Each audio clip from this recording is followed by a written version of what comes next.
Kris Aquino aalis na ng Pilipinas dahil sa lumalalang sakit nito. Kailangan ng magpagamot sa abroad.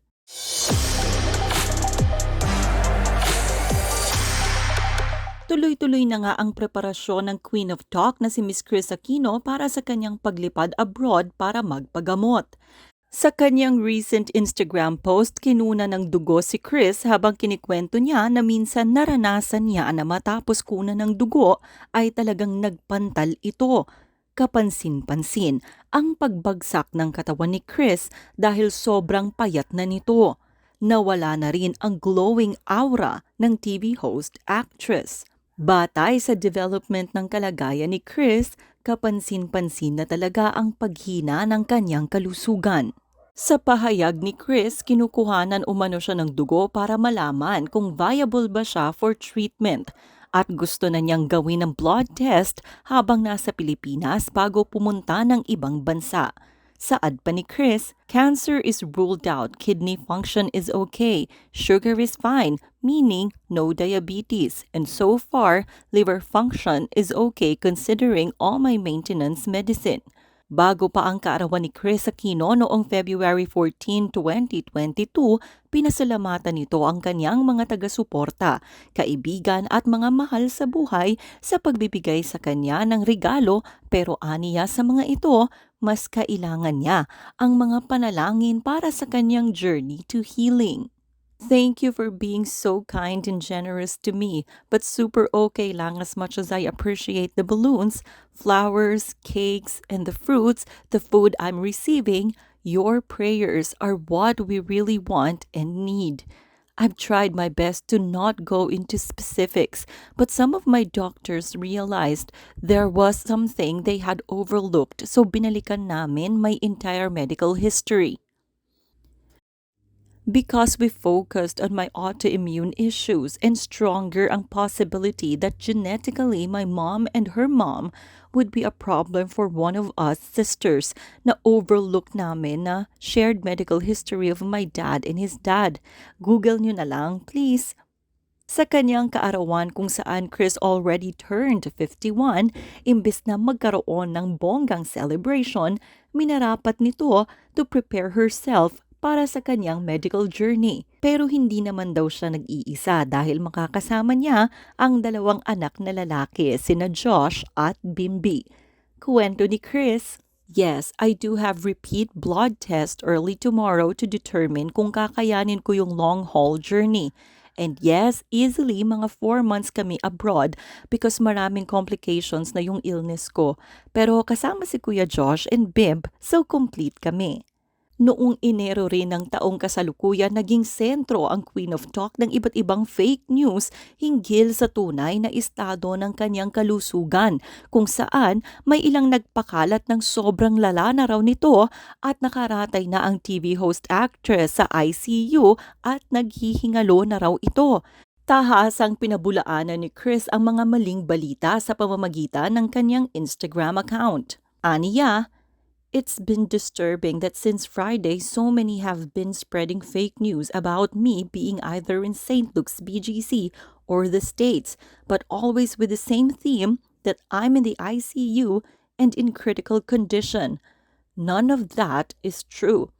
Ayaw akong tigilan ng fake news and parang sobrang excited yung mga trolls na within 1 year, both Noy and me would pass away. Sorry to disappoint pero buhay at ilalaban pa ng mahaba ang oras ko because Kuya Josh and Bimb still needs me. To all my real friends who have gone out of their way to reach out, send me food, fruits, flowers, balloons, and just so much na nahihiya na ako because they want to make me feel their love and affection. You have my lifelong loyalty and gratitude. I have a lot more to say. Perfect timing because birthday ng mom ko tomorrow, January 25. My nurse has been signaling me, time for my meds, time for my shots. Bad urticaria flare now. And lights out soon. Good night, but definitely it's not yet goodbye. Pero ano nga ba ang tunay na iniinda ni Kris Aquino? At bakit kinakailangan pa nitong pumunta nga ng abroad para lamang magpagamot? Kuwento ni Kris noong 2018 dahil na rin sa pagsubaybay ni Bimbi sa Hollywood star na si Selena Gomez, namulat ang mata nilang pamilya hinggil sa sakit na autoimmune disease.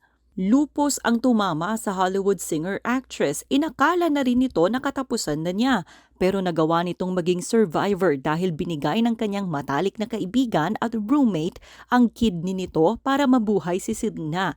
Dahil sa istorya ng Hollywood star, agad naisip ni Kris noon na baka lupus din ang sakit niya. Batay sa kanyang Instagram post noong 2018, aniya, "You prayed for us regardless of not knowing me personally. I waited for my Singaporean doctor to send my final diagnosis. Now I'm ready to open my heart. I'm sharing our story for you to understand the pain my family endured." Bumagsak po ang katawan ko. In 1 month, I lost 15 pounds.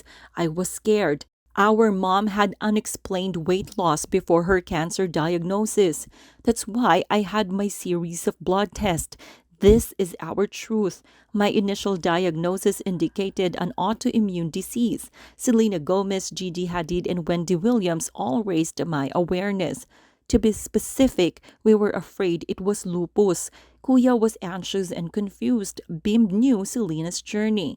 It was heartbreaking to see my 11-year-old crying inconsolable tears and pleading, "Please don't leave Mama." Bim even offered me his kidney. Ang pera, masipag ako, kikitain ulit, pero hindi po mabibili ang extension sa buhay. Kaya nagmadali kaming lumipad ng Singapore for me to get the most thorough medical evaluation. To be specific, I know now I have chronic spontaneous urticaria, and yes, mine is an autoimmune disease. I am now and for the rest of my existence will be on high dosage of antihistamines, and having the EpiPen will always be crucial. Severe allergies are life-threatening because of anaphylactic shock. I disclosed that I started maintenance medication to control my hypertension in 2015. I also have ongoing treatment for severe migraines. You know my life's journey. Thank you for being with me through the tears and victories.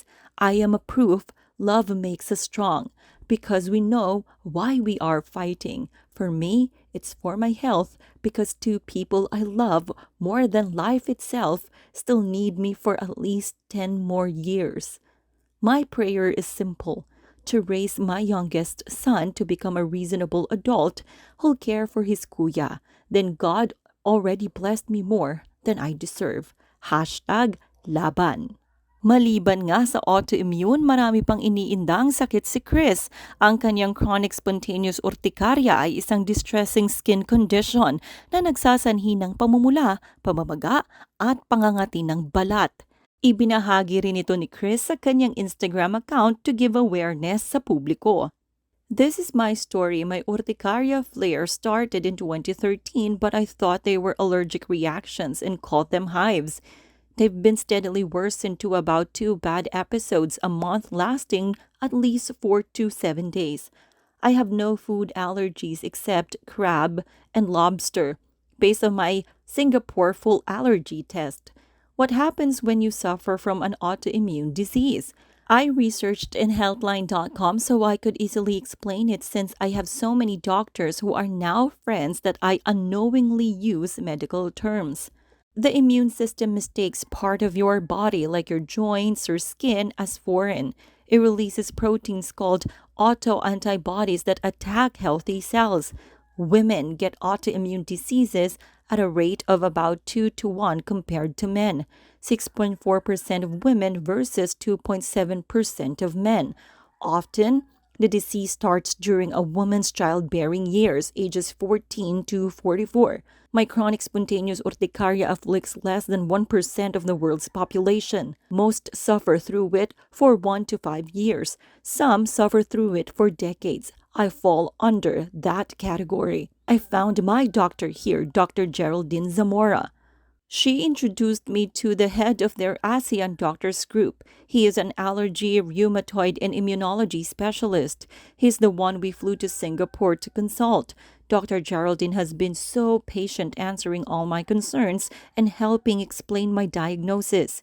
I believe everything happens as part of God's plan for our lives. I have the platforms to raise awareness about this medical challenge. Stress we cannot avoid, but it is a big factor. Maliban rito noong 2020, saad ni Kris na kalaban rin niya ang anemia. Ito ay ang pagbaba ng kanyang red blood cells, kaya rin kapansin-pansin na hindi lamang pumayat si Kris, namumutla rin ito. Ang pagbaba kasi ng kanyang red blood cells ay nakakaapekto sa pagkalap ng sapat na oxygen para suportahan ang tissues ng kanyang katawan. Ang kanyang pagiging anemic ay nagdulot ng kaakibat pa na sakit sa kanyang thyroid na naging dahilan ng pagbaba ng kanyang timbang. Sintomas ng taong may iniinda na hyperthyroidism ay ang pagbaba ng timbang o pagpayat ng katawan. Sa sitwasyon ni Kris na drastic ang weight loss, posibleng hyperthyroidism rin ang iniinda nito. Marami naman sa mga celebrity friends ni Kris Aquino ang nagpahatid ng kanilang mensahe para sa pagbuti ng kanyang kalagayan. Gaya na lamang nila Karen Davila, Angel Locsin, Jinky Pacquiao, Kiko Panghilinan, Vilma Santos, Francis Libiran, Miles Ocampo, Mark Bautista, Cherry Pie Picache, Derek Ramsey, Judy Ann Santos, Julina Magdangal, Orgy Diaz at marami pang iba. O mga ka-showbiz peeps, nagustuhan niyo bang ating paksa sa araw na ito? Type your comments below.